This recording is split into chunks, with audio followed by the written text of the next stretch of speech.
हो के हुआ ई परदेसी हमसे प्यार करेला के हुआ ई परदेसी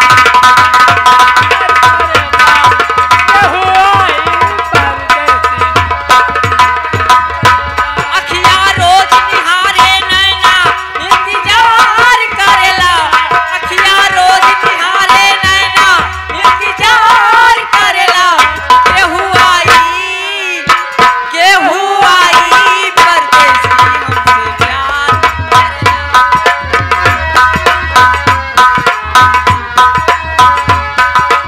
हेलो क्या हुआ ई परदेसी के मुंह फोड़ जाही। लेकिन जल्दी जल्दी कहना है कि हर कदम पर कोई कातिल है कहाँ जाए कोई। हर कदम पर कोई कातिल है कहाँ जाए कोई। जिंदा रहना बड़ा मुश्किल है कहाँ जाए कोई। जिंदा रहना बड़ा मुश्किल है कहाँ जाए कोई। हर कदम पर कोई कातिल है कहाँ जाए कोई।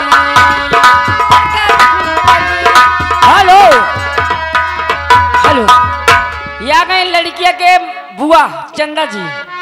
चंदा बच्ची की तरफ से ये 11वें का पुरस्कार है। चंदा कहना है अरे मन के संवरिया अरे बन गई ना तू अरे चुप कैसे अरे का कैला तू नस नस में तू गईला सामान डाल डाला परेशानी में गजब के लोग धरा डाला राजा चढ़ल जवानी में गजब के लोग धरा डाला राजा चढ़ल जवानी में। मन के संवरिया बन गईला तू चुप कैसे का गईला तू नच नच में तू गईला सामान डाल डाला परेशानी में गजब के लोग धरा डाला राजा चढ़ल जवानी।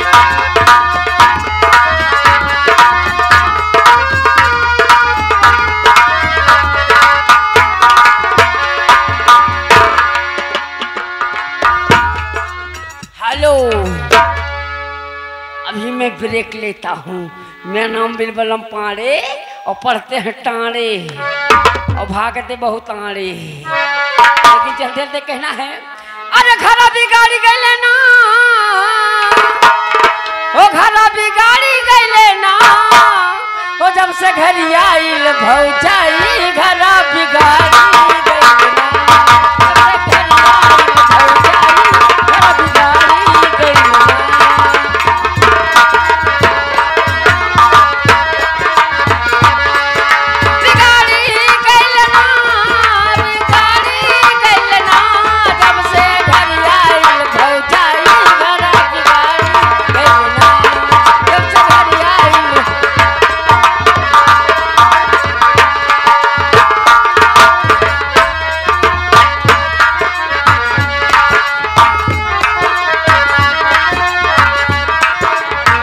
हेलो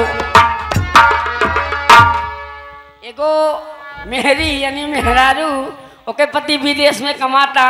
वो अपने पति से कहा था का अरे फुनवई से बतिया के तू बोला ना का पैबा अरे फुनवई से बतिया के